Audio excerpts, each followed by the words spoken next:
Before we get started, we want to let you know that this episode includes descriptions of coercive control, emotional and psychological abuse, and moments of intimidation and fear.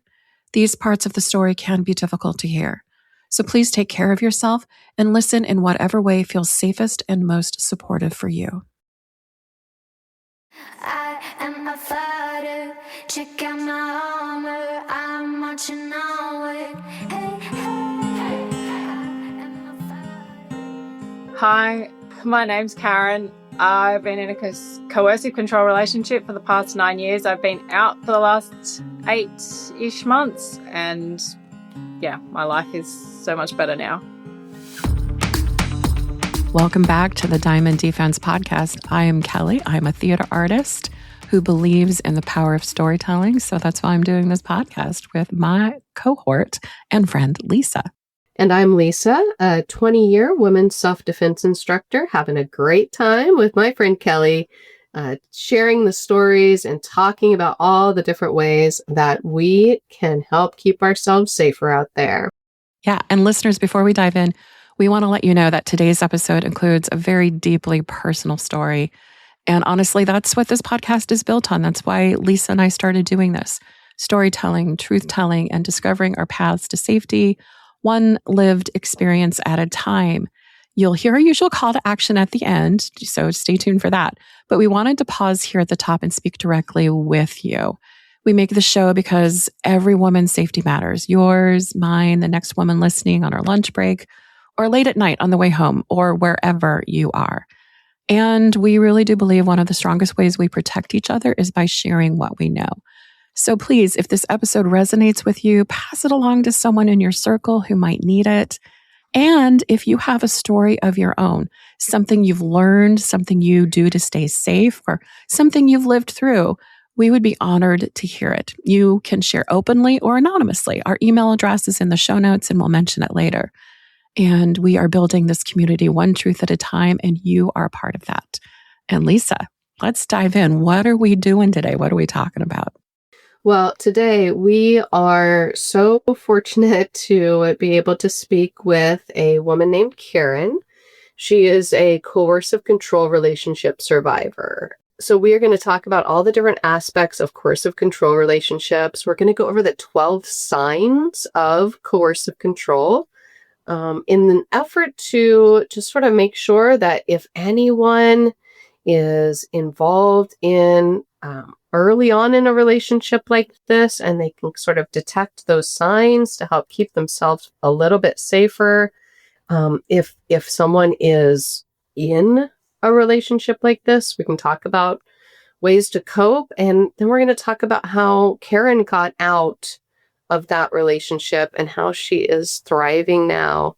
And so we're going to get into what coercive control relationships look like. Before we do that, and I know we want to leave a lot of time and space for our discussion with Karin today, but I had to tell a really quick story. Okay, I love story time. It just relates to our last episode. So for anybody who listened to that, if you remember when I was talking about reality-based self-defense programs, like the one that I teach, and I talked about how there are pockets of people, schools of thought out there that don't believe in what we do, that think that the only way for a woman to physically protect herself is either through a firearm, through a knife, or through becoming an extremely skilled martial artist. Okay. And like I said last time, I get it. I honor their experience. I don't agree with that. As we talked about, I think any knowledge is good knowledge. Knowing how to break a wrist grab or a chokehold, I think are important things, even if you aren't able to execute a spinning high kick. Okay. So I have a student. She's one of my best students, and she came to me for physical defense training. And as we were kind of finishing that up, we were talking, this was several months ago, And she was talking about the ways in which she's tried to keep herself safe before. And one of the things that she talked about was having a firearm. And I'm a gun owner. So I got no problem with that. If you know how to use a firearm, I got no problem with that. And unfortunately, she was in the place where she had purchased a firearm and she did not know how to use it. And she had no training on it and she had never fired it.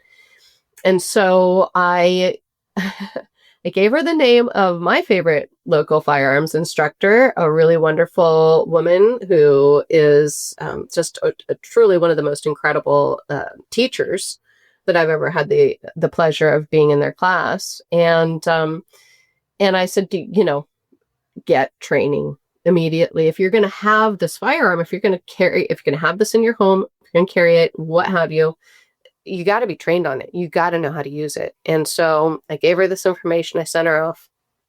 I didn't talk to her for a few months. She came back to do one of our practice classes. And she said, I went out and I decided to get firearms training. And I said, oh, did you connect with the person I told you about? And she said, no, there was a place that was closer to my home. And so I went ahead and went there. And I've been working with this guy, instructor. And she said, I was working on my stance. We were going over the firing stance. And I was having a little trouble sort of code switching between my physical defense and having a firearm. And so, when I would get into my stance, my body would kind of automatically go into my physical defense stance because that's what I've been training on. And, and I told the gentleman, I said, I am sorry. I'm trying to code switch right now between, getting myself used to being in a firearm stance as opposed to my physical defensive stance.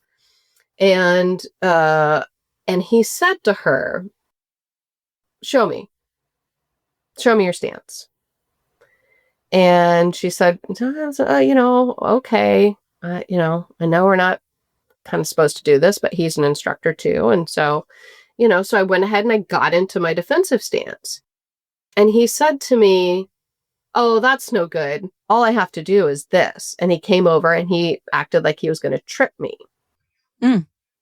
And I said, wow, that's disturbing and troubling. And the fact that he thought that you would just allow him to get that close in a real life scenario is the reason that we don't do at-home demonstrations of this stuff, because the tactics that we learn, the techniques that we learn work mostly because of two different elements. And those elements are, number one, 100% force. If you're executing one of these techniques on somebody, you are willing to inflict serious bodily injury. Number two is the element of surprise. So you're not going to broadcast to somebody, hey, I've got some moves, you better watch out, before you execute a move on them, right? You're using that element of surprise. They're not expecting what you are about to deliver. Now, both of those things are lost with a demonstration like that. When he moved towards her, she could have executed a knee strike. She could have done a sweep kick. She could have gouged his eye. She could have hooked his clavicle knot. She could have done any number of things to keep him from getting close enough to her to trip her. But she didn't do that. Why? Because he was a teacher and someone she was not intending to inflict serious bodily injury on. So he just proved to her in that moment why we don't do at-home demonstrations like that. And also told her that what she needed to do was go take a blades course. That instead of learning physical defense, she should go learn how to use knives. And this is a woman in her 60s. So he mansplained personal safety to her? Yes. Okay. And what he took the chance of doing was basically mind fucking her. And thank God she is a strong personality and an incredibly smart and savvy woman. And she knew what was happening.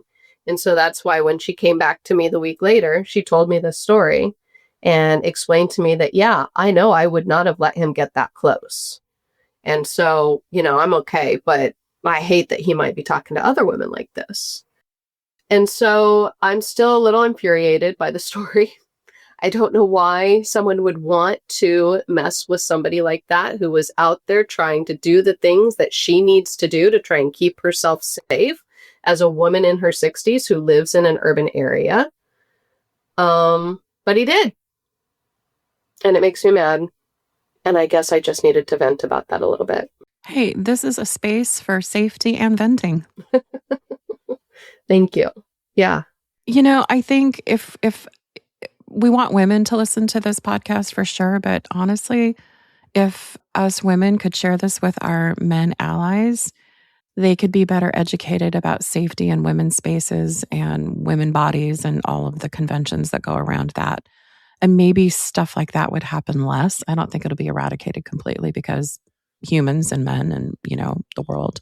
Yeah. And to have just a little bit of respect, to know that, we should be doing things to pump women up. What he should have done was said to her, I think that's great that you are taking some physical defense and firearm defense and learning these things to try and help keep yourself safer. But he couldn't do that. And that's just unfortunate. Thank God she's a badass and she didn't fall victim to it. Good for her. Good for being a badass. And that's a testament to your training that she's taken with you. And hey, guys, if you think you're being helpful, we are grateful for that. Just be comprehensive about the help that you're offering and think about the perspective of the woman in the space that they're in and the world they're walking through and how that help might impact them positively or negatively. Thank you for that vent. I needed to do that. I appreciate it. All right. So let's switch gears. Let's get into our episode for today. Like I said, we're going to talk to Karin. And Karin is a coercive control relationship survivor. And we're going to talk to her about all of the different aspects of how that showed up for her in her relationship, the effects that it had on her and her children, and the beauty of chocolate. I am here for things that keep women and children safe. And when you add chocolate to it, I'm sold. Absolutely. Absolutely. And I think that there's not much more for me to say here. I think we're going to talk to her for as long as it takes to go through all of the 12 steps of coercive control. And I think we're going to just let that interview speak for itself.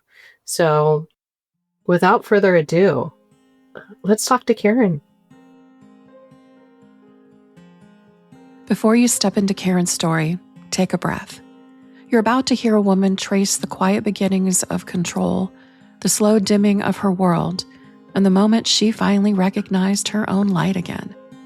As you listen, notice what may feel familiar for you or someone you know. The shift in a partner's tone, the boundary that once felt small and has widened into a canyon, the instinct you brushed aside. Her story is not just hers. It's a lens, a language, a lantern, a survival. Let it guide you toward understanding of yourself, of someone you love, or of patterns you've never had words for. Here is Karin sharing her experience with Lisa. Right, Karin, thank you so much for being with us today. We are so grateful to have you here and to you for being willing to share your experience with us and share your story. We are all about women helping other women stay safe. And so it's an honor to be able to have someone here like you who I think has a story that can help other women learn some things in order to keep themselves potentially out of a dangerous situation, learn some things about how to cope if they are currently in that situation, and then learn some things about how to get out of that situation if they are currently in that. So So we just want to welcome you and thank you for your time and your sharing today. Thanks for having me. I'm excited. Nervous. Well, we're super excited to talk to you. So I think I just want to start by letting you sort of just tell us what your background is in terms of as much as you're comfortable with, how sort of you came into, like, where you were at in your life when you came into this relationship. Yeah, so just tell us a little bit about how that started. Okay, so I grew up with a narcissistic father, which sort of shaped, I think, how I viewed relationships from like a very early age, which led me to end up in a few toxic relationships. Yeah, so I've had physical abuse in a couple of the relationships previous to the last one, but the last one was definitely the worst. It got very controlling, yeah, and very limiting on what I was allowed to do. That's really good perspective to share, I think, in terms of just being in a place, being a person who maybe was a little more vulnerable. Yeah, sort of unaware that, yeah, what a healthy relationship looked like. Okay. Okay. Now, I came across this just sort of brilliant thing put out by, I guess it's called Relationships Australia VIC, Relationships Australia Victoria, I think is the name of the organization. And they have a wonderful website with lots of great resources. And one of those resources lists the 12 signs of coercive control. So, from what I understand, your last relationship was a coercive control relationship. Yes. And I thought maybe it would be worth just sort of going over these things if I can sort of take each one, Yeah. and we can kind of talk through it and say, was this an aspect of that relationship for you, and how did that show up, and what did that look like for you in the relationship? Yeah, definitely. Okay, that would be awesome. All right, so let me get into here. Okay. So, first of all, I don't want to skip over who you are as a person. Is there anything you would like to tell us about yourself, what you do, your hobbies, the things you enjoy in life, anything like that? I am currently a stay-at-home mom. I've got 2 little ones still at home. I've got 7 children all up. Wow, that is quite a brood. Quite busy. I was not allowed to have many hobbies during my last relationship, so I'm slowly starting to, yeah, find some hobbies again. Reading is a big one. I used to play a lot of sport. I started back exercising again. I'm not at a gym yet, but I want to go back to the gym. I was not allowed to be at a gym whilst I was with him. Wow. So yeah. So you're starting to kind of explore that, So almost like starting over again. Yeah, trying to, yeah. finding those things that bring you joy, and yeah. Yeah, getting back out and, yeah, sort of rejoining the world. I love that. I'm so happy for you that is your current reality. Yes. Yeah, it is. It's good. Yes. All right, great. So, so let's hop into these 12 signs of coercive control. I think it's worth going through these. I think that, as I understand it, there was a point at which you weren't sure if what was happening in your relationship was normal or not. Yeah, that's correct. I had no idea what coercive control was until like towards the end of the relationship. So yeah, it was a lot of questions of working out whether or not it was even abuse that he was doing or if it was normal in a relationship to, to be going through that stuff. Yeah. Yeah, and I know you're not alone, and I know that there are probably tons of women, unfortunately, out there who are going through the same thing. And so I think if we can kind of identify these 12 signs, and then maybe someone who is dealing with one or more of these can recognize that. Yeah. It was definitely a big first step to start actually looking it up and seeing that it was something that's not normal and I shouldn't have to put up with that in a relationship. That was a big first step, I think, for me.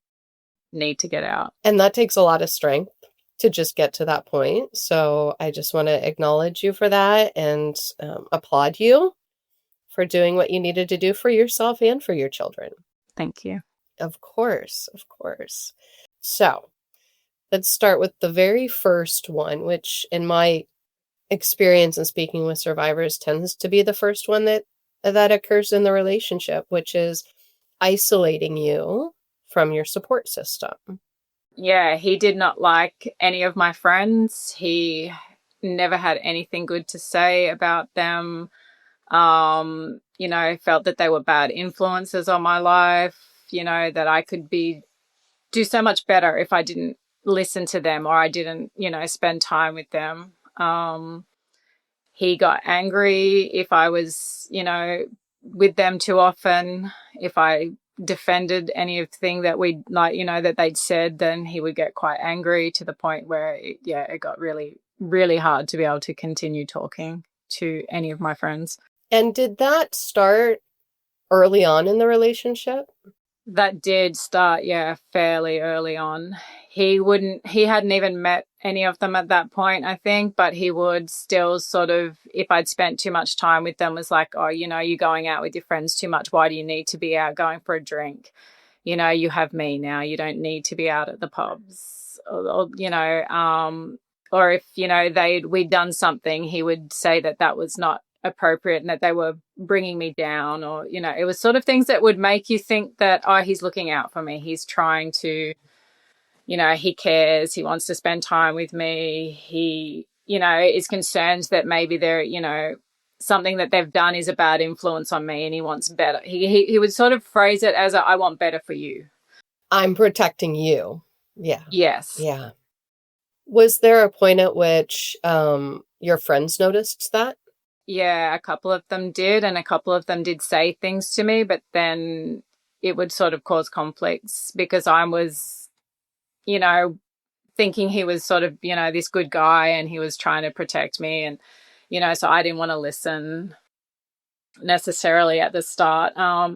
We sort of ended up falling out. I fell out with one of my friends. I stopped speaking to her altogether because she got quite aggressive in her opinions, which made that quite hard.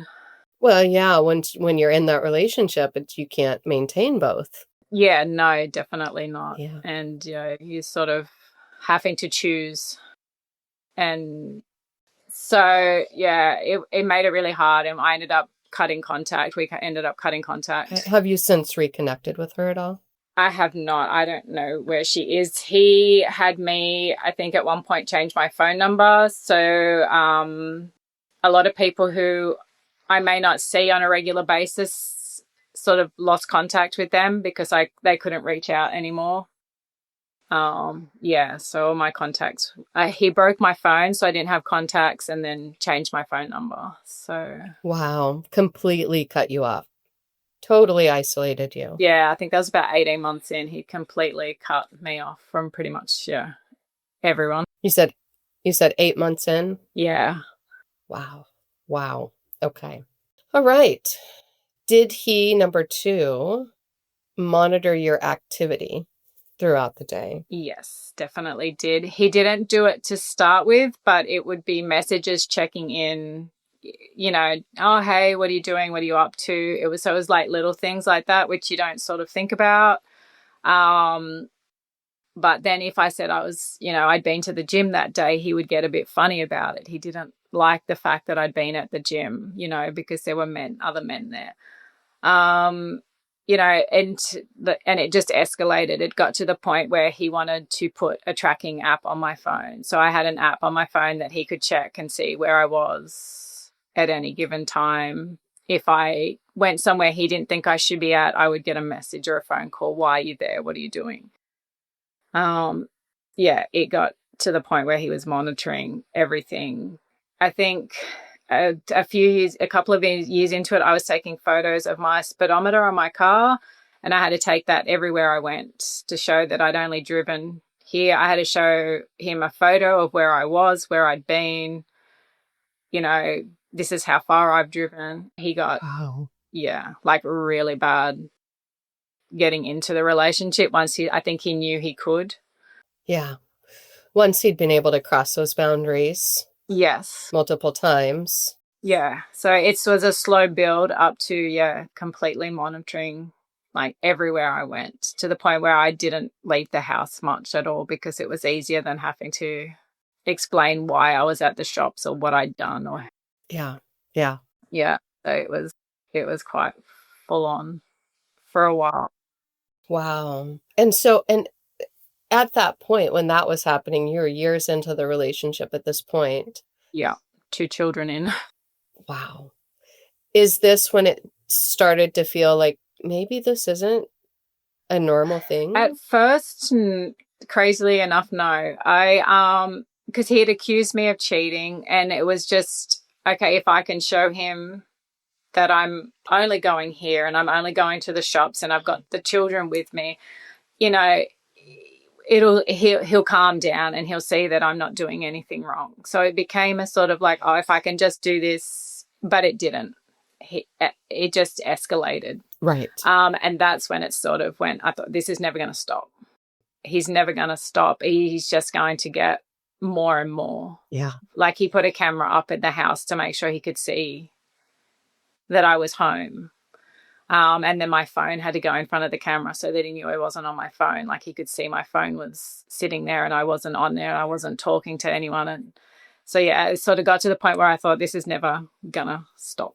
Wow. He's just going to get progressively more controlling. Yeah. Wow. Okay. Well, I think that covers number 3 as well, which is denying you freedom and autonomy.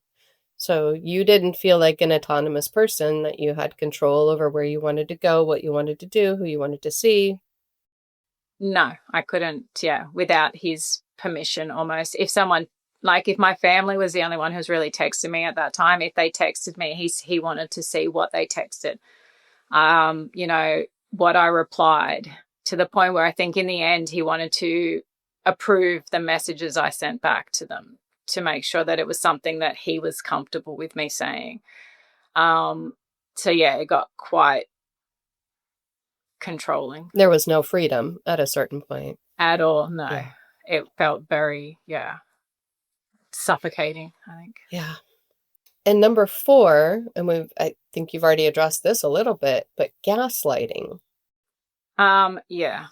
Lots of that, huh? A lot of gaslighting, yes. I was too sensitive if I ever sort of said that, I think this is, too much. I think that, you're trying to be too controlling, or I think I did use abusive a couple of times, and I was told I was being too sensitive, that this is a normal part of any relationship. Every relationship he knows, of all the people he knew in good relationships, this is all part of it. It was all normal that they knew wherever each other were all the time, and that, they shared, all their text messages, though he never really shared his text messages with me. Mm-hmm. Funny how that works. Yeah. Yes, there was definitely one set of rules for him, one set of rules for me.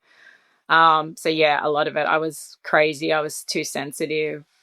Blowing things out of proportion. Yeah.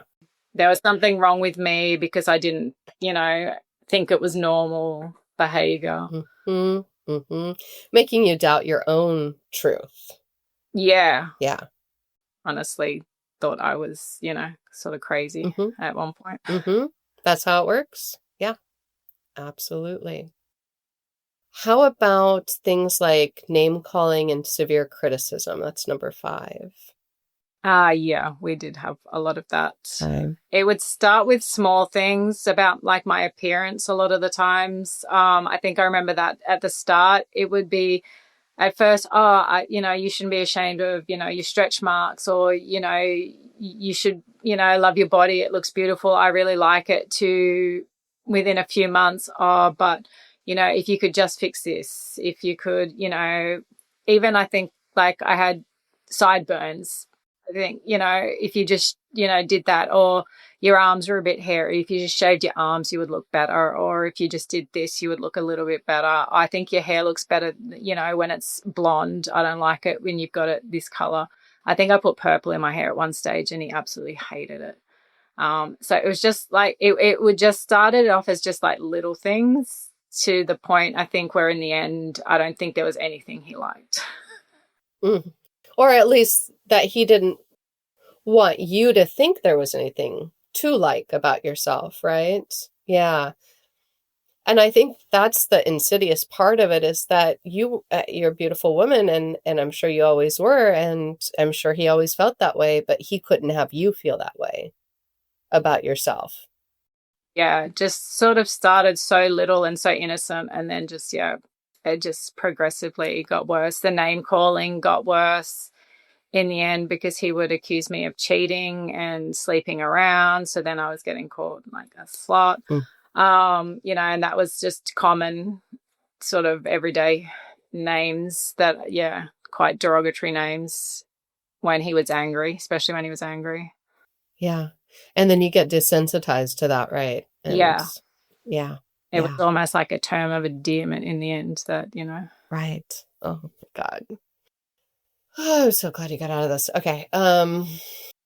Number 6, limiting access to money and controlling finances. He was not overly limiting in money. He wasn't working for a lot of the time, so we didn't have a lot of money. And I was on like welfare checks, so it became my responsibility to pay for everything, to cover a lot of it. Even his drinking, I was expected to find money for drinking, for him to be able to drink every weekend when we didn't really have the money for it. It didn't matter. You had to find it. If that meant giving up stuff for me, then so be it. He would expect new outfits quite often out of my, for me to pay for, but without him providing anything at all. He wasn't willing to, or if the money he had was for him to do what he wanted with. So part of that, I think, that happens in a lot of coercive control relationships, right, is the idea that they have to control you because you're their paycheck. Yes. Yeah. Right. You are their access to money. Yeah. Yeah. So as long as I had no money left at the end of the week to do anything other than provide for him mostly and then the kids, then that was how he wanted it. Gotcha. Okay. So yeah, money was a bit of an issue. I think he also I think there was one instance where we'd saved up money to go on a holiday, and then I had said no to him for something and he took all that money. Knowing that would cancel the holiday and that I would somehow have to try and figure that out for the kids because I wouldn't let them down. So Wow. He used it as, to control a lot, I think. Used your money to control you, which is Yes. incredible. Okay. All right. Number 7 is coercing you to take care of all of the domestic duties. Did you feel that? Yes, definitely very misogynistic. It was definitely my place to do everything for the children. It was my place to make sure the house was clean all the time. Even getting up in the morning, he would expect a coffee made for him every morning, even if he got up first. If he woke up first, he would wake me up to get him a coffee. Wow. Okay. So, a lot of it was, he refused to change nappies for the, first 2 years, I think, of the kids being I think towards the end he started to do it a little bit, but he was like, I won't do that. That's not my job. Wow. Those are your children, but I'm not going to change their diapers. Yeah. Yeah. To him, that was disgusting and that's not his job. So, I did all of the raising of the children. Wow. Well, probably better for them in the long run. Yes. Yeah. Speaking of children, so number 8, turning your children against you. He threatened it. I think he kind of knew that the children had quite a strong bond with me because I'd done all the caregiving Mm-hmm. for them, but he always threatened that he would tell the children the truth one day, that he would tell them how I was horrible. I was the one who cheated on him. I was the one who, you know, took them away from him if I'd left, you know. So I think it was definitely, it's definitely something that plays in his mind, that's something that he is wanting to do. He was using that wedge. Yeah. If there was a fight, he would flip the script to make it, you know, seem like it was my fault that the fight had started. Mm-hmm. Mm-hmm. So that the kids were sort of, you know, thinking that I was to blame for it. Luckily, for the most part, they didn't tend to believe it. Good. Because he was also quite controlling of their behavior as well. So, like, the kids had to dress how he wanted them to dress. They didn't have any autonomy in picking out their own outfits. Their hair had to be cut the way he wanted it to be cut, to the point where I think one of my sons cried for a week after a haircut because it wasn't what he wanted, and Dad didn't care that that's not what he wanted. You know, yeah, that very, very much that they represented him when they went out. They represented him, so they had to look exactly how he expected them to look. Wow. Classic narcissism. Yes, definitely. Yeah. Wow. Wow. Well, I hope your son is getting whatever haircut he wants now and enjoying that. Very long curly hair now, and he loves it. That's beautiful. And you get that purple. You get that purple. I did have the purple for a while, so yeah, might go back to that. Nice. I know Kelly has frequently been known to put a purple streak in. All right. Going into number 9, controlling, and we've kind of addressed this a little bit in some of the previous points, controlling aspects of your health and your body. So controlling things like how much you eat, sleep, exercise, all of those sorts of things. Yeah, definitely. He was very big on fitness when we first started, which seemed like a really good thing. But it was very much about, you know, how your body looked. There was a certain aesthetic that he liked, and he wanted it to, you know, for me to look like that.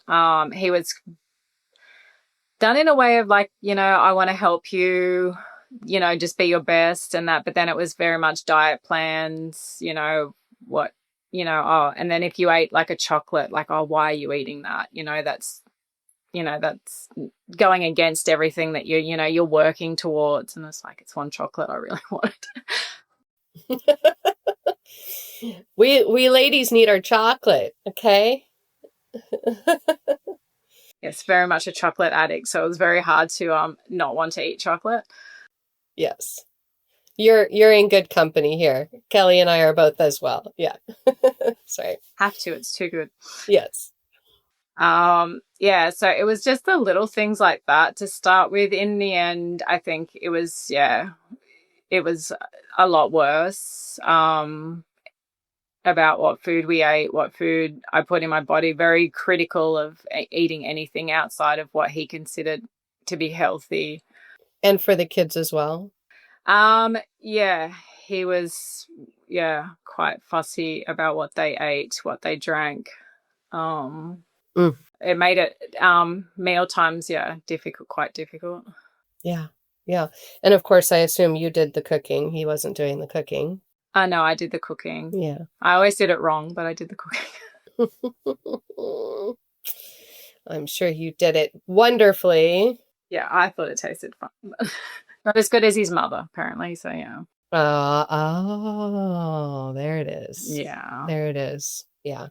Okay. All right. Number 10, and definitely we've explored this a little bit already, but making jealous accusations about the time you spend with family or friends. Yes, definitely. He admitted very early on in the piece that he was jealous, that he had like a bit of a jealous thing, but it was sort of more, I think, put out as, you know,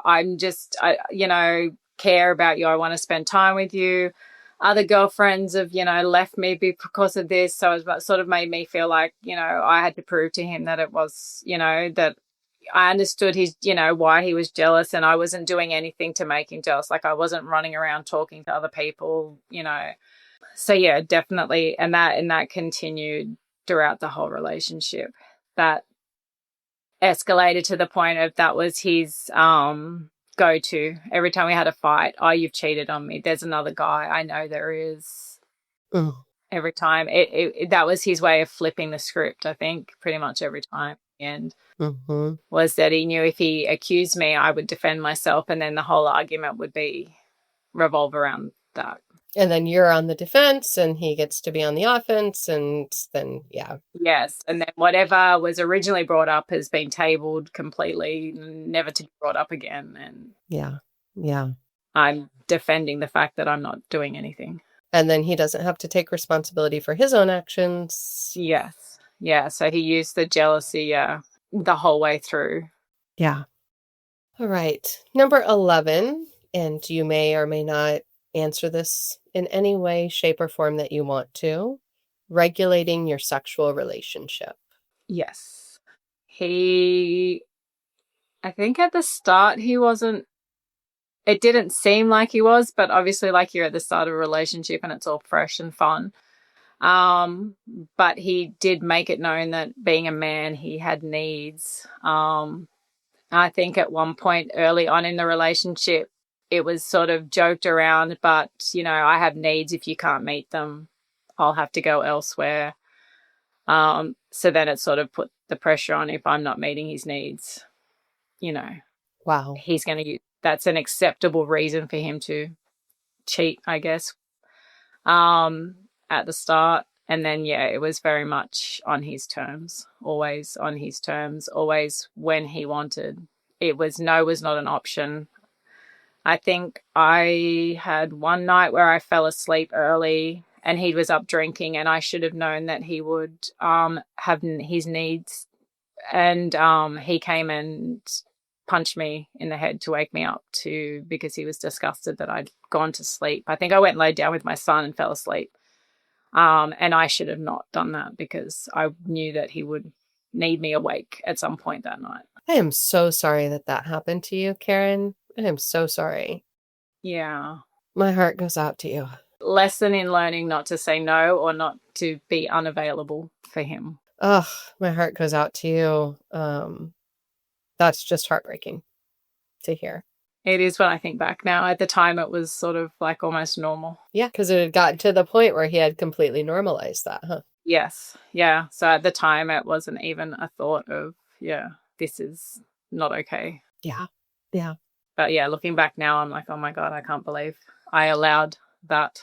Yeah. Well, you didn't have a lot of choice at the time. No, not really. Yeah. Yeah. Thank you for sharing that. Number 12, and again, answer in any way you like, threatening your children or pets as an extreme form of intimidation. No. I think early on he had once. He was really angry. What had happened? He'd taken some drugs and he did threaten he threatened one of my older children who was like not his. If I didn't come and meet up with him, he wanted to talk to me. And I didn't want to go. I didn't feel safe. And he threatened to come over to the house and harm my older child if I didn't meet up with him to have like this discussion with him that he needed to have. So I did go. I did end up going. Of course you did. Of course you did. Yeah. And he knew that. Yeah. Yes, he knew that I wouldn't allow him to come to the house and hurt my child. Yeah. But yeah, as it went on, I don't think he needed to make the threats anymore. I think it was sort of, a lot of them became implied threats in the end. Like you just knew that you needed to do what he said. You needed to say yes. There was no saying no to him. He had conditioned you into that through the coercive control. Yeah, absolutely. Yeah. So by the end of it, there weren't so many threats anymore. It wasn't needed because I already knew I think I already knew the consequences. So Yeah, you had learned them throughout the relationship. yeah. So, of those 12 signs, I want to ask you if you can think back to what struck you. Did any of these things strike you early on?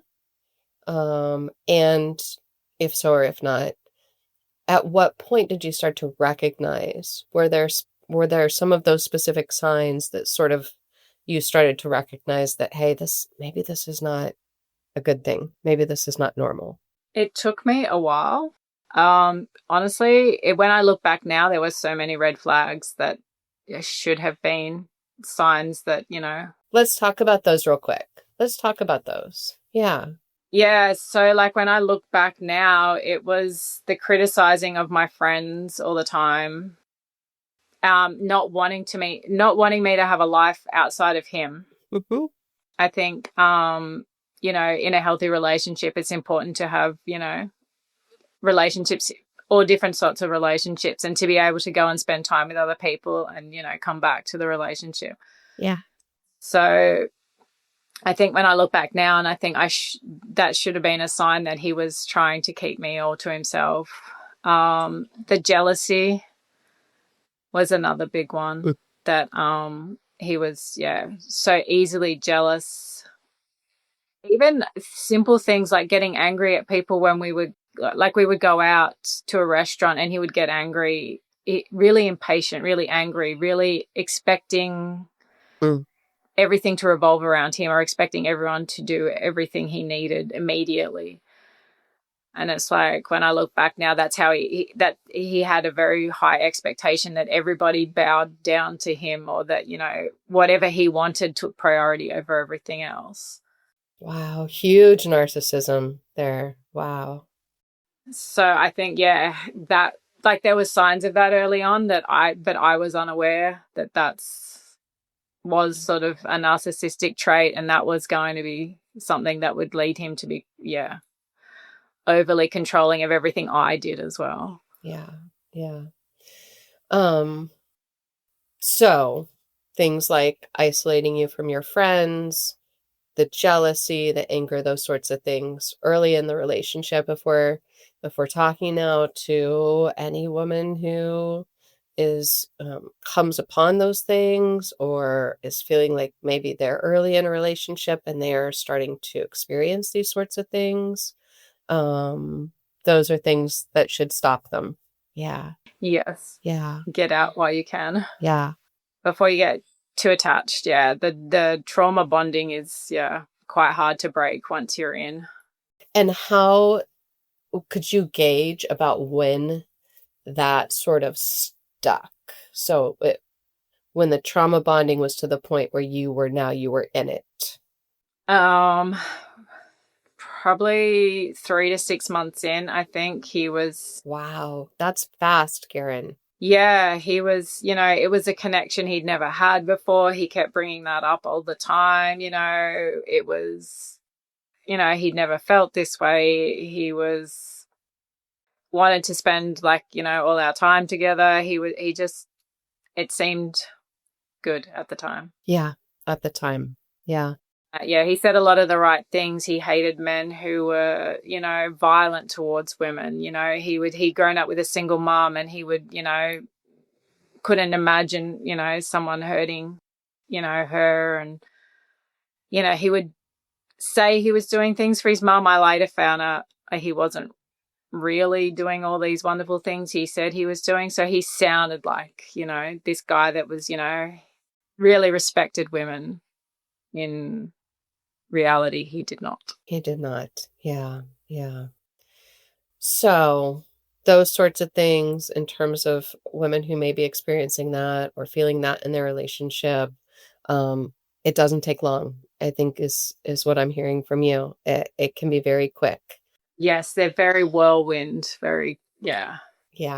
And that's part of why it works, right? Because if they gave you time to get your bearings. Yes.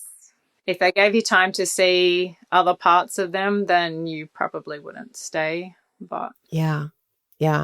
when everything they're saying sounds so good. Right. Yeah. And you think they're looking out for you and they're protecting you and they just love you so much they want to be around you. Yeah.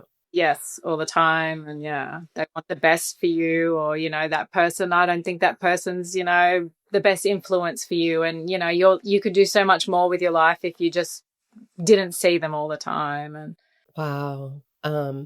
I think that's a really important sentiment to sort of highlight right there, because that is something I hear from every victim I've talked to of a survivor of a coercive control relationship, is that idea that you could be better without them, yes. right? I'm looking out for you. I'm the one who's looking out for you. Yeah. I'm the one you need to spend time with. Yes, Yeah. definitely. I want what's best for you. If, Yeah. you just listen to me, think how wonderful, things could be. And, you could be whatever you say your dreams are, all of a sudden they can help you achieve Yeah. that Yeah. if you just listen to them and only them. Yeah. Yeah. And then that never comes to be, right? No. Yeah. Thank you for that. So I think those are important red flags to look out for in the beginning. Anytime somebody is disrespecting your wishes or your boundaries, Yeah. that's a huge red flag. Anytime someone is saying things to demean or degrade you, you have to ask yourself, why does this person need to be controlling my emotional state? Yes. Why do they need me to feel a certain way about myself that's not good? Yeah. I think they're very good at apologizing too. So it's sort of, if it becomes, something that they've done more than once, Mm-hmm. then definitely a pattern that they're not listening to, your boundaries. They're not listening to how they've made you feel. Yeah. Yeah. Yeah. I don't care usually how you feel. Yeah. Yeah. Because there was a few times I think where I've sort of said that I was upset, and he didn't care. Didn't matter. Apologies in the moment, but then it was the repeated behavior. And Right. Because nothing in the relationship at the end of the day was about you. It was about him. yeah, Yeah. it's about him. Yeah. So let's talk about the women who might be listening to this, who might be in the midst of one of these relationships and just not in a place to be able to get out yet. Are there any coping mechanisms that you used that you found worked for you just to keep yourself safe in that relationship, or safer? Safer. Agreeable. I was very agreeable to. It was draining. It was exhausting, but I think the more I argued back with him, the worse it was. I definitely tried not to engage in arguments with him as much as possible. I know I found myself a lot of the times when the kids would do something, I would be trying to fix it before he found out about it, just to try and limit. It is really hard, but because no matter what you do, they're going to find something to get angry at you about, because they want to be angry at you at times. It's the best way to control you is to keep you off balance. So no matter how hard you try and keep the peace, expect that they're going to nitpick something. They're going to find something to get angry about. It's just that knowing the cycle, knowing that they're going to be nice for a bit, they're going to, go through the cycle. We're going to get really angry, and then we're going to apologize. Things are going to be calm for a little bit, and then they're going to get angry again. I think I sort of got used to the cycle. I kind of was able to kind of predict, even though I didn't realize it was a cycle, I was kind of able to predict when he would start getting angry again. There's nothing you can do to stop it. They want to be angry. You kind of just have to ride it out. I did start trying to, I think when I could get out of the house, to see like family, I would try and start looking up things as much as I could. I wasn't allowed to look it up too much on my phone. He would monitor that. But seeing if I could get access to, my mum's phone sometimes and say, can I just, I just want to look this up. I just want to see, like, starting to educate myself, I think, on what was happening was quite helpful. Even though it didn't get me out, I was at least aware of like what he was doing, which made a huge difference. I think in my mind, I knew I wasn't crazy anymore. I knew it was him that was, not right. And you, in feeling not alone, I imagine, was a part of that. Yeah. Yes. So yeah, there was a lot of times I'd be looking for stuff or looking for other people to, like, trying to find stories of other people that have been through the same thing I'd been through to say, okay, it's not just me. I'm not crazy. I'm not. Even learning, like trauma bonding. Like, I didn't learn that till right towards the end. And then once I could understand that, it sort of made it easier to understand what was happening. Yeah. And that, it made it easier to take steps to eventually leave. Like, I tried to leave so many times, but yeah, once I started to educate myself, but trying to get that information is so hard when you're stuck in that relationship. Because it's so hard. You're not allowed to use your own phone. They monitor, like, he monitored my phone. If he didn't have my phone, he could see what I was doing through my children's iPads. So he would monitor it that way. Wow. Even I think one of the times I left, he rang me to tell me that he knew that I'd looked up stuff about narcissism on my phone, because I didn't realize that what I was looking up on my phone had transferred to the kids' iPads because they were on my account. Oh, yeah, so it was, okay, I can't use my own devices. And it's like, what can I get on to find out this information? So it was having to rely on, like, family to, can I borrow so I can look this up? I want reassurance. I think that's the thing about anybody who's in, I mean, whether it's a cult or a relationship, any coercive control environment, is being able to see what other people are going through, to understand that other folks have gone through this. This is not normal. This is not okay. And you can get out. Yeah. It's just huge to try and get information so that you can try and understand and not feel like you're, stuck doing this by yourself. Yeah. Great. Okay. Thank you for that. I think those are important things for any woman who might be dealing with this presently to take into consideration. Things that might just help keep you a little safer while you're in it. And then I want to talk about getting out of it. Yes. The good stuff. So hard to get out, but once you're out, so much better.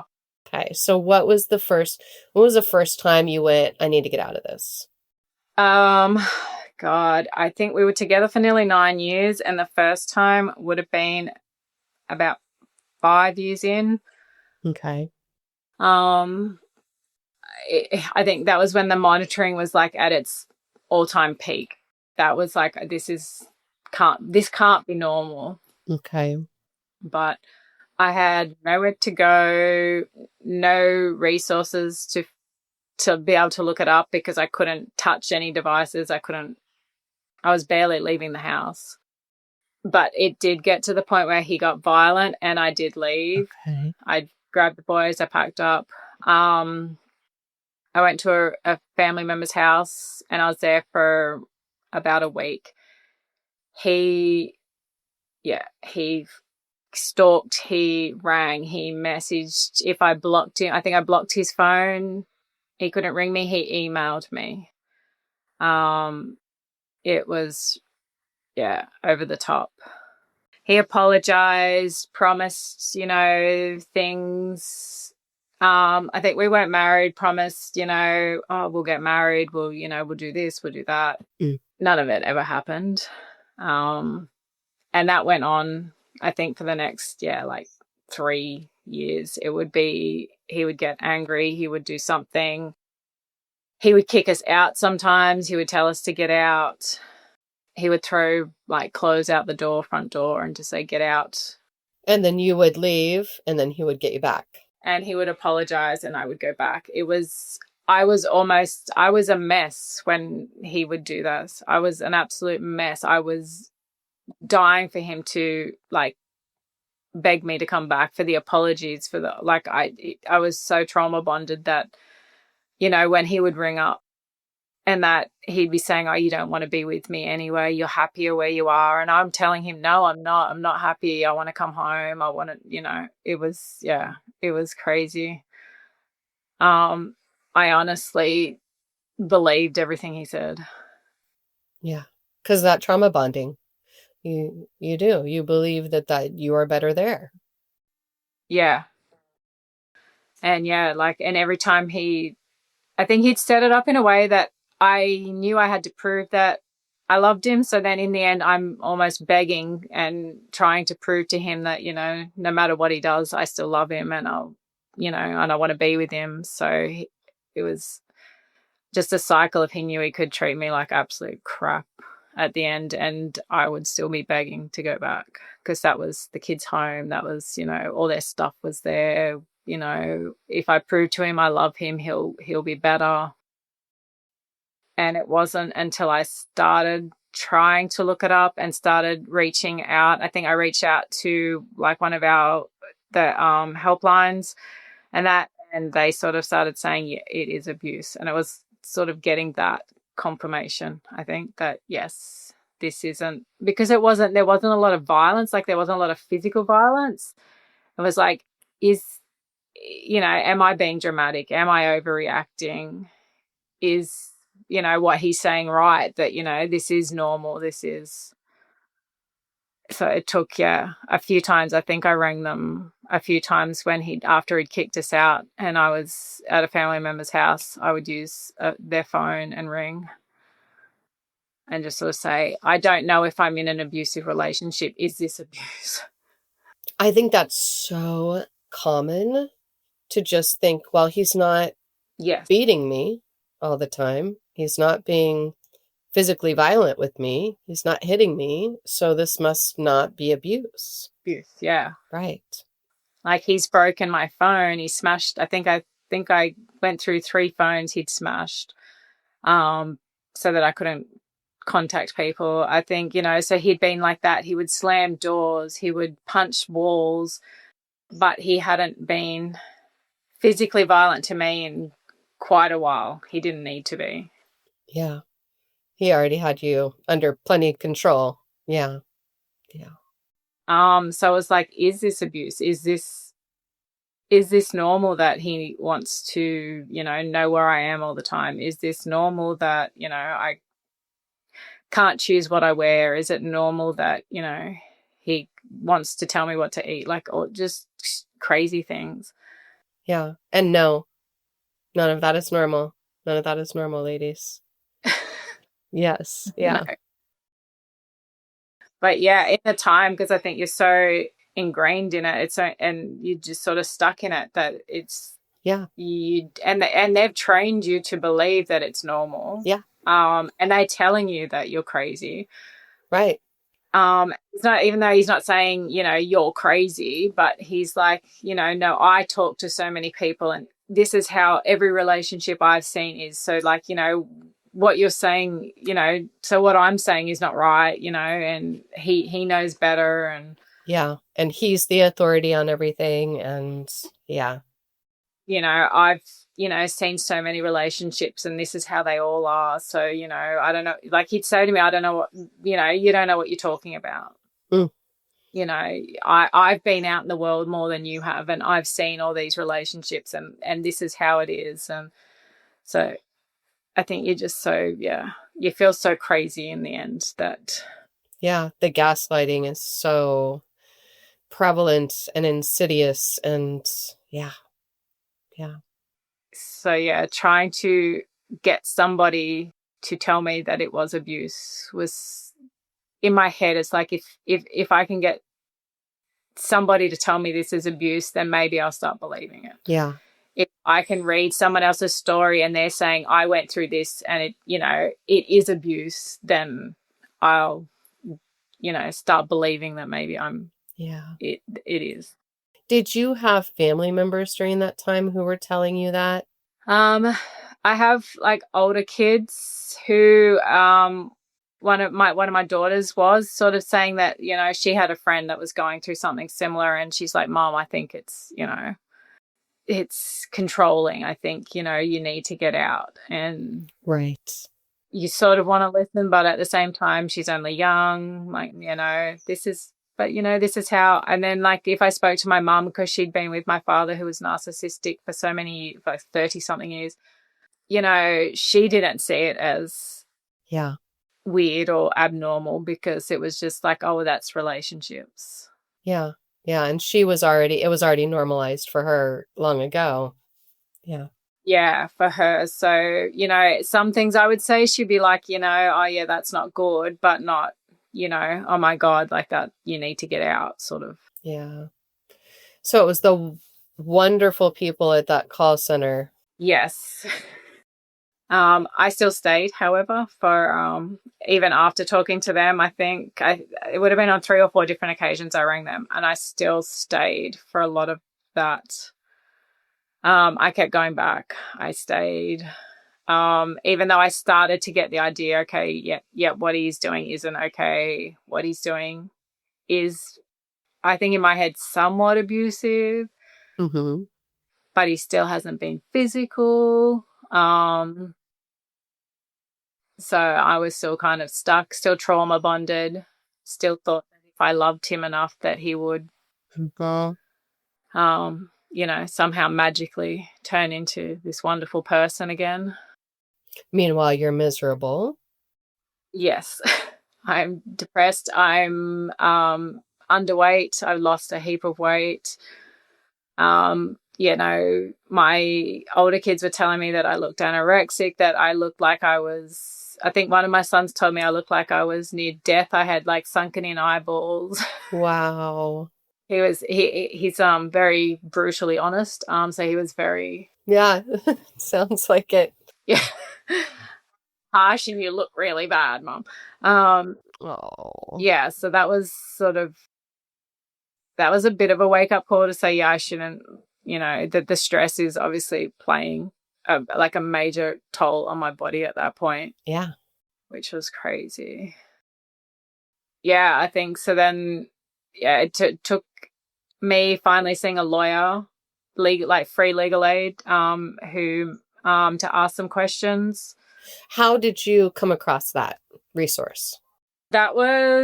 He had gotten really angry. He kicked us out. He was threatening court. He was threatening to take me to court for custody of the kids. Even though you weren't married? Yes. Okay.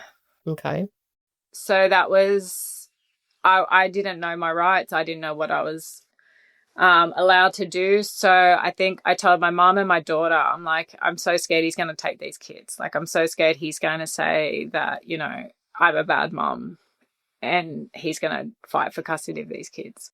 And you were still living with him at this point? Yeah, I knew he'd lie. Okay. I knew he'd lie and, you know, make up stories. He'd done that in the past. To his family, he would lie and say things that I'd done that I hadn't done, or, you know, so that they didn't think of me as this wonderful mother and whatever. So he's going to lie. So my daughter looked it up and said, like, you can go and get some free legal advice. They're there every Monday, I think it was, between certain times. So she came with me. I went on the Monday and I said, look, I'm really concerned. He's threatening to take me to court. He wants custody of the kids, you know, kick me out and have the kids. And at that point, I showed her some of the messages he had been sending me to say that he was going to take me to court. He wanted the kids. If I didn't do what he wanted, he was going to upload images of me that he'd taken without my consent, you know, online. And when I showed her those, she just said to me, this is abuse. You need to go to the police. He's, you know, she said, he can't be doing this. He's making threats. He's, you know, And that's the first time I thought, oh my God, this is a lawyer telling me abuse. What he's doing is not okay. And it had just been so normalized to you that you didn't even see it as that at the time. Yeah. No, I was sort of just saying, like, what are my rights as far as him, Yeah. trying to go for full custody of the kids. More sort of concerned about that. And when she's seeing like all the text messages and the threats he's making, the text messages, she's like, this is abuse. You need to take it further. God bless her, whoever she was. Yes. That was huge, because that was like, oh my God, this is actually someone who's highly educated, someone who's a lawyer, someone who is, in family law. And she's saying to me, this is not okay. Yeah. I think, and that was huge for me to finally have that. I think that was the biggest validation I think I had, to say, yeah, all right, I am in an abusive relationship. I need to get out. Then I'm putting the kids in that too. And she said, like, that's, you're allowing the kids to be in that environment, which she said is not healthy. And that was another huge, I think, thing to hear. Because you were so just trying to look out for them that. Yeah. I thought staying was doing the right thing, but yeah, staying was hurting them as much as it was hurting me. And so how did you finally make the break and get out? So when she told me that, I think that was huge. And I'm like, she's just like, you have to go to the police. You have to. Like, she just sort of put it in a way that there was not an option. What he was doing was, was so bad. I'm like, and I never felt that it was that bad. So I think the following day I did go down to the police station. I thought, I'll just ask. Mm-hmm. It can't be that bad. It's not that. And when I started showing them the text messages, I think at this point, because I had ignored his text messages whilst I was seeing the lawyer, he sent me messages all going through that night, Monday night. He'd uploaded. He'd messaged me, I've done it now. You're ignoring me. I've uploaded those images of you online and all the rest of it. And that was just horrifying. That there was going to be, images of me in a compromising position that he'd uploaded. And I was just absolutely mortified. So I went to the police the next day and I just said, look, this is what he said. This is, I've been told that, this is against the law. He can't do this. How do I get them taken down? What do I need to do? And they went through, I made a big statement and they said, no, we actually need to charge him. Mm-hmm. So he was arrested, I think, on the Wednesday. Excellent. Yeah. And an AVO was put in place. And I got the kids, we got our stuff out, and I came and started living with family members from that day. Good. Okay. How long ago was that? So that was March this year, the start of March. Wow.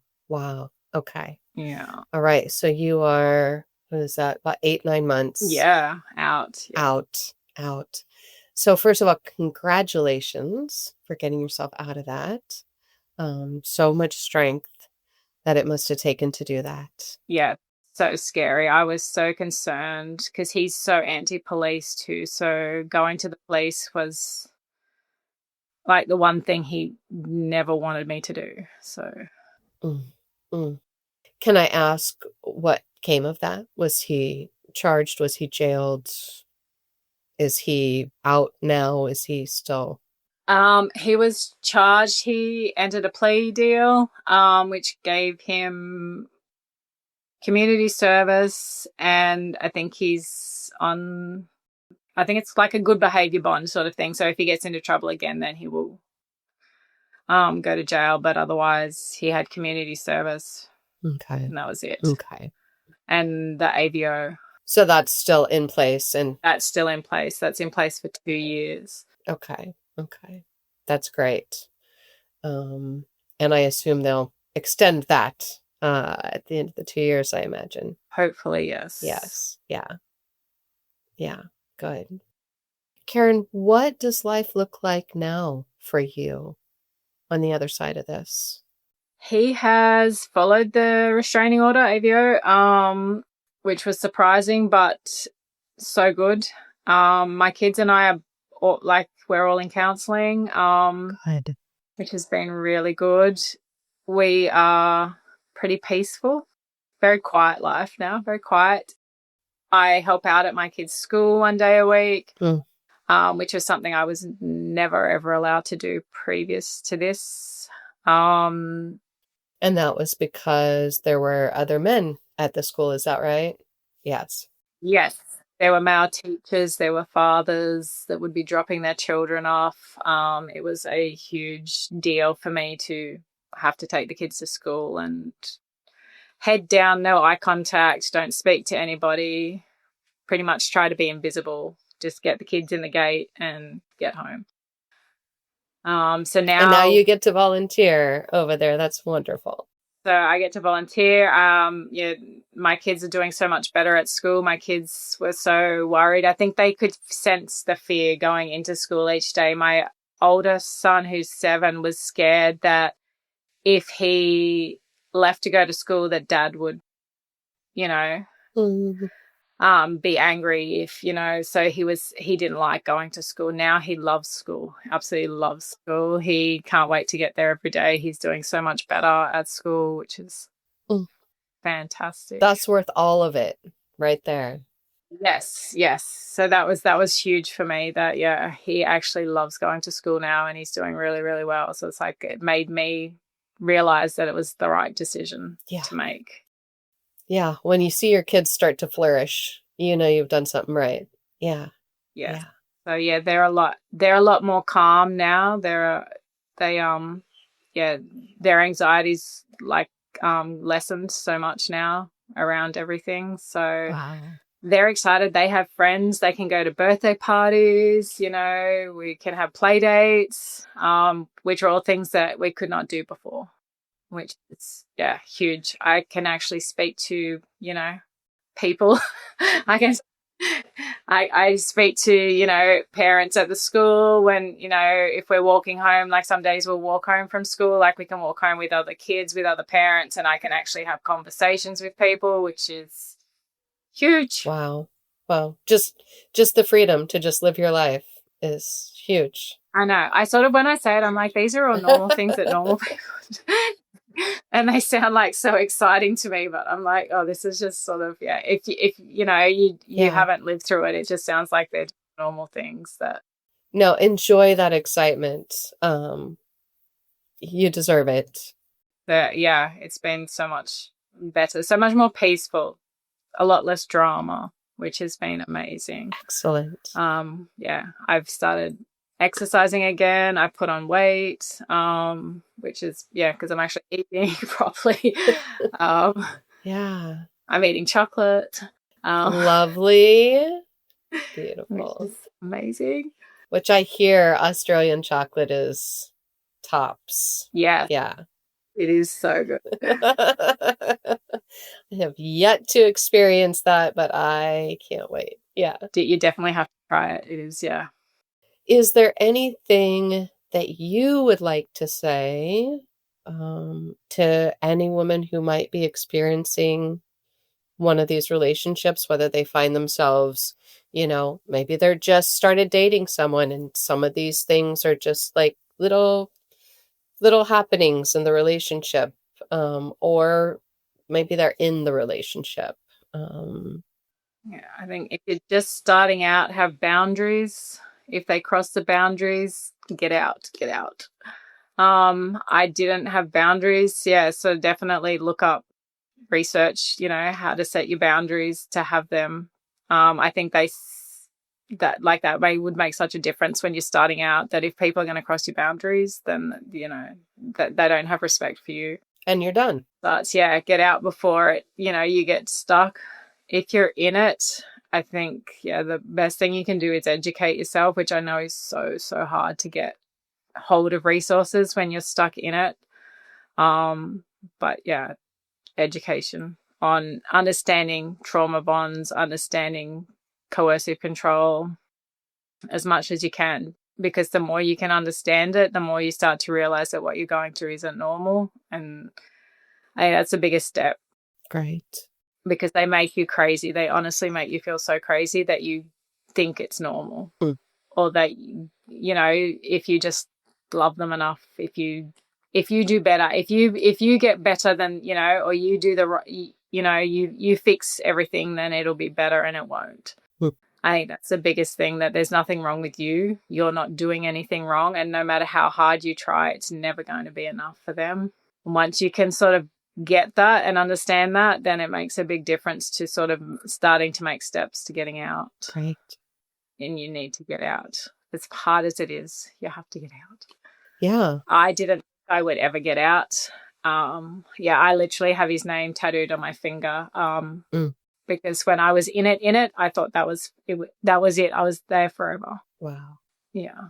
And seeing how much more lovely your life is now, I think that is, yeah. Yeah, it is. Life can be so much better, you know, if you get out. It can be so much better. It can be so much more peaceful. The chaos that you're living now is not normal, and it doesn't have to be like that, I think. And I never knew that. You know, life could actually just be calm, quiet. There didn't have to be drama all the time. I honestly thought that just there being drama all the time was just normal part of life, and it's not. It's not at all. Yeah. Yeah. Yeah, I think that's probably the biggest thing. Yeah, knowing that, this is not, you don't have to live the rest of your life like that. That's great. And we all have our deal, ladies, right? So if a woman walks up to you and says, I'm in a relationship that I don't know is safe, I need information, we're going to help each other. Yeah. We're going to help each other get that. Yeah. Definitely biggest thing, support. Yeah. Like having someone who will listen and say, hey, I'm happy to, you know, to listen to you. I'm happy to help you, you know, if you need to. Let's look stuff up. If you're questioning it, let's look it up. Let's see, you know. Yeah. And give them that reassurance, I think, and validation that, what they're going through is, you know, is not okay. And, you know, that there's help out there. And you're not crazy. You're not the crazy one. Yes. Not crazy. Not crazy. No. Yeah. Gosh, this has been such an inspiring, impactful, beautiful discussion with you. I'm so grateful for you to be here to share all of this with us. My gosh, the strength. I'm in awe of your strength. Thank you. Thanks so much for letting me share my story. Yeah. And I know maybe Kelly she took some notes. I wasn't sure. Kelly, do you have some questions that you wanted to ask? Well, first, what's your favorite chocolate bar? What's your favorite chocolate? Oh. We have caramel here. I'm writing that down. Caramel. Caramel is the bomb. It's the best chocolate ever. I'm ordering like some. Like a white chocolate with caramel. I could eat it every day. Chocolate is my love language. So when you said chocolate. I know. I always say that to the kids. They're like, what do you want as a present? I'm like, chocolate. Make it easy, kids. Chocolate. Do you have any questions for us at all? I don't think so, no. Thank you so much for letting me share. I'm so excited. So excited. So nervous. You did fantastic. You were wonderful. Yeah. I hope that you are able to take care of yourself today. I know that conversations like this can bring stuff up. And so eat some chocolate. I will be, definitely. Eat some chocolate, hug the kids, and just know how grateful we are for your time and your sharing today. Lisa, what an incredible conversation with Karin. I was riveted the entire time, and I learned so much about the coercive control relationships. And I loved that you used this list to kind of shape the story and inform us. Tell us more about this list. Yeah, I am blown away by her honesty. It was breathtaking to me. And this list really gave us a really nice roadmap to kind of go through things. So the list is from an organization called Relationships Australia Victoria, or RAV.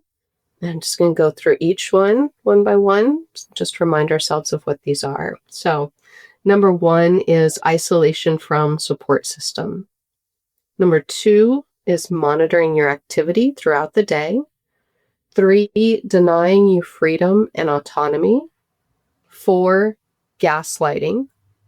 5, name calling and severe criticism.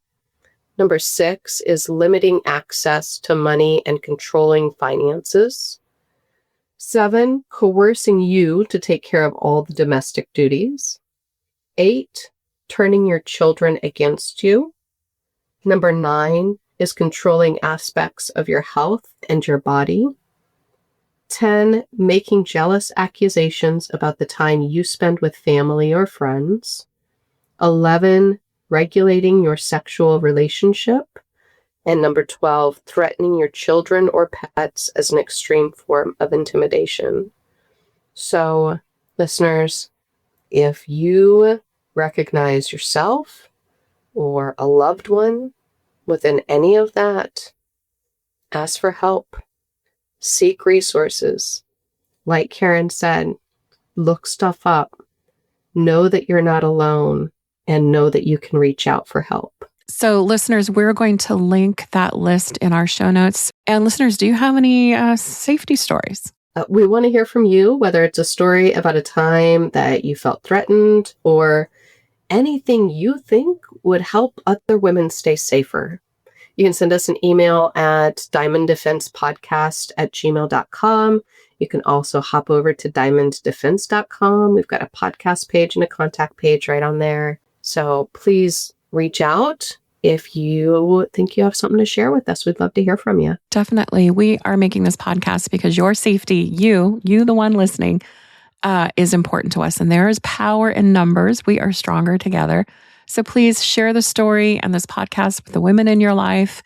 And in real talk, come on, share the hell out of this show because we want you to be informed, safe, and definitely, most importantly, we want you to watch out for motherfuckers. And shine on, diamonds. I am a fighter. Check out my armor. I'm marching onward. Hey, hey, I am a fighter. If you or someone you know is experiencing coercive control, emotional abuse, or domestic violence, you deserve support and safety. Resources vary by region. If you're in the United States, you can call the Domestic Violence Hotline at 1-800-799-SAFE. That's 1-800-799-7233, or visit thehotline.org. If you're listening from outside the United States, please search for domestic violence or family violence support services in your area, or contact a local women's shelter, crisis center, or a trusted healthcare provider who can help you connect with support.